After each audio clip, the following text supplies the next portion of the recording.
Kammottavat porkkanat.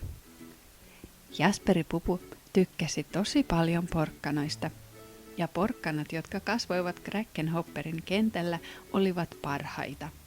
Isoja, rapsakoita ja ihan ilmaisia.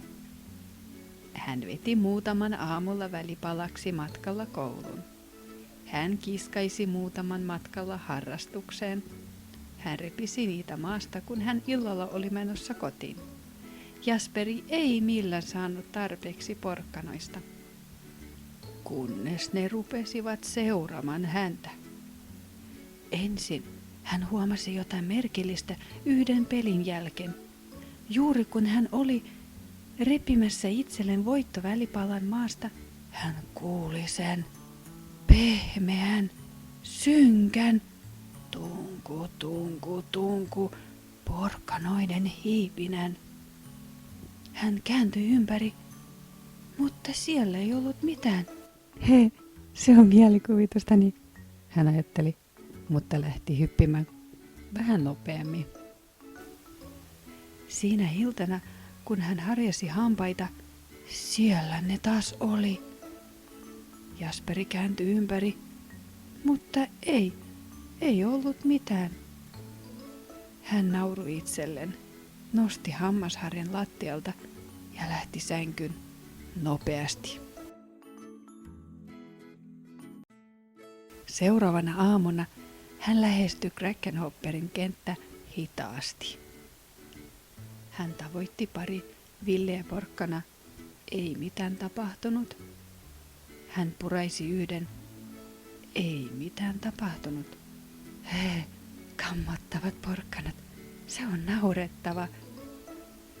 Mutta sitten kun hän saapui kotiin illalla, äiti, äiti, huusi Jasperi. Kammottavat porkkanat, siellä vajassa. Hänen äitinsä avasi oven hitaasti. Eikä siellä ollut mitään porkkanoita, edes tavallisia. Sellaisia kuin kammottavat porkkanat ei ole olemassakaan, sanoi äiti pudistaen päätä. Myöhemmin illalla, kun Jasperi oli jo sängyssä, hän kuuli sen hengityksen, kamalan porkkanahengityksen, ja siellä se oli seinällä.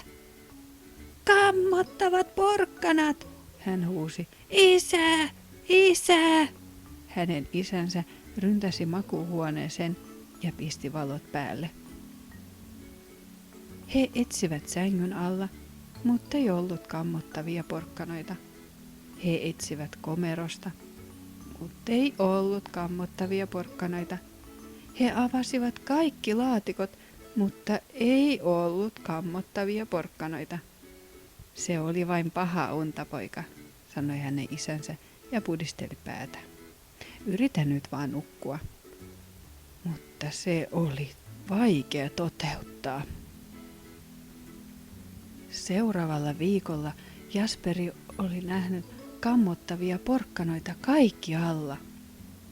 Jasperi tiesi, että hänen vanhempansa ovat väärässä. Kammottavat porkkanat ovat totta ja pian ne tulevat hakemaan häntä. Mutta sitten hän sai idean. Ne ei voi saada häntä, jos eivät pääse pois. Jasperi laati suunnitelman. Lauantai-aamuna heti ensimmäisenä hän keräsi kaikki tarvikkeet ja suuntasi Kräkkenhopperin kentälle. Hän veti naruun, sahasi laudat, kaivoi kuopan, laittoi vettä, naputteli laudat kiinni. Kun aurinko oli laskemassa Kräkkenhopperin kentän taakse, Jasperi hymyili. Kotimatkalla ei ollut mitään tunku, tunku, tunku ääntä, eikä ollut mitään porkkanavarjoja. Hänen suunnitelma toimi. Ei yksikään kammottava porkkana pääsisi koskaan tämän aidan yli. Ja sitten kun aurinko laski kokonaan, porkkanat Kräkkenhopperin kentällä hurrasivat. Heidän kammottava suunnitelma toimisi. He olivat siitä varmoja.